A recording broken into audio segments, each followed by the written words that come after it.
Assalamualaikum warahmatullahi wabarakatuh. Perkenalkan, nama saya Indra Maulana dari kelas PJKRD dengan NIM 200301501088. Pada video kali ini saya akan menjelaskan mata kuliah belajar motorik dengan materi proses informasi. Pertama-tama, teori belajar. Teori-teori belajar. 1. Tujuan instruksional umum. Setelah mempelajari modul bagian 1, mahasiswa diharapkan memahami dan mampu menjelaskan konsep belajar motorik. 2. Tujuan instruksional khusus.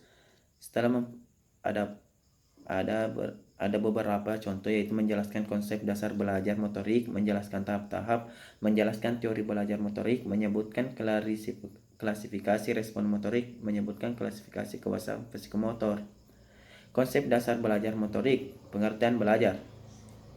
Belajar merupakan perubahan perilaku atau perubahan kecakapan yang mampu bertahan dalam waktu tertentu dan bukan berasal dari proses pertumbuhan. Kesimpulan yang dapat ditarik dari beberapa definisi belajar di atas bahwa belajar adalah suatu proses perubahan perilaku yang relatif permanen sebagai akibat dari latihan dan pengalaman di masa lalu. Perubahan yang terjadi sebagai hasil belajar menurut Gardner dapat dikategorikan menjadi 5 kelompok. Pertama, keterampilan intelektual. Kedua, informasi verbal. Ketiga, strategi kognitif. Keempat, sikap. Dan kelima, keterampilan motorik. Pengertian belajar motorik.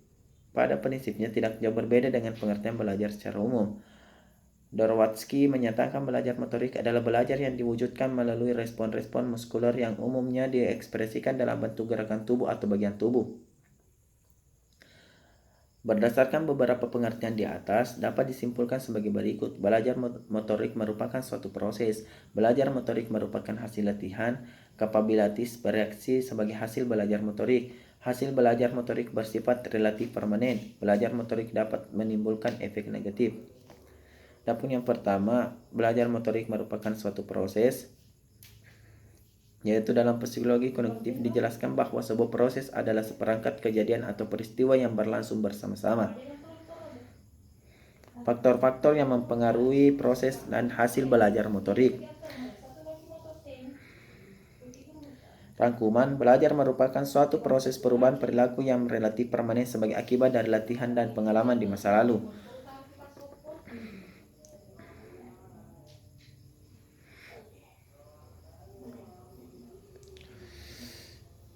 Baik, hanya itulah yang sempat saya sampaikan. Lebih kurangnya mohon dimaafkan. Billahi taufiq wal hidayah. Wassalamualaikum warahmatullahi wabarakatuh.